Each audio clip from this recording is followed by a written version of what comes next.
During the winter of 1993-1994, I was visiting my father in San Francisco, like I did every year since I had moved to Washington, D.C. in 1984.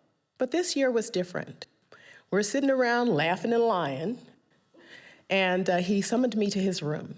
He said, "Lisa, I have something to give you."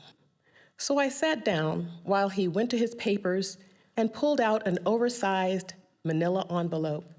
Out of it, he took a little red book, cloth-covered, very small, and on the cover it said, "Events of the Tulsa Disaster" by Mrs. Mary E. Jones Parrish. "That was your great-grandmother," he said. Shocked silence from me. I had never seen her name nor heard her name before. "I want you to see if you can do something with this book." "Like what?" I was baffled. He said, "Well, you're the matriarch of the family." Another bombshell for me. I was only 35 years old and nobody had died. I was like, what is he talking about? But he said, "I think that you are the one who is the keeper of stories in our family, and I trust you to carry this legacy forward." I was shocked. I hadn't heard of the story before, but I learned at that moment that over a period of about 20 hours and under the pretext of avenging the alleged attack by a Black teenager on a white teenager, a mob assembled. The police deputized and armed white Tulsans.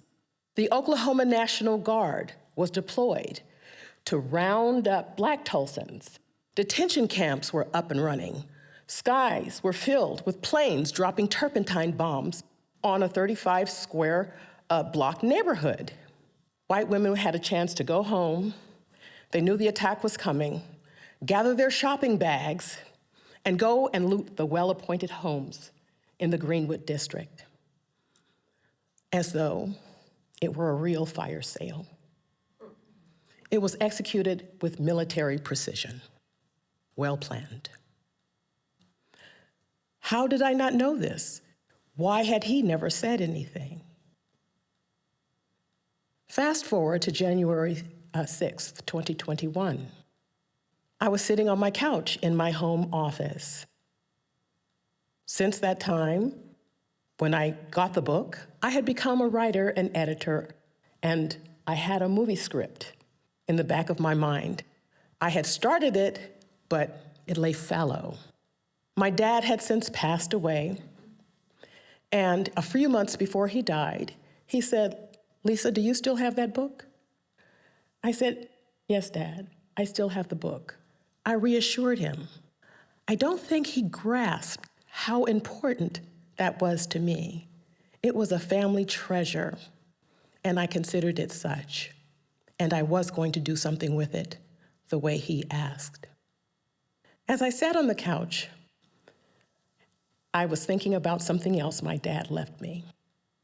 I have a disease condition called lymphedema that causes my legs to swell, and every day I have to sit and use a pneumatic pump to drain excess fluid off my legs.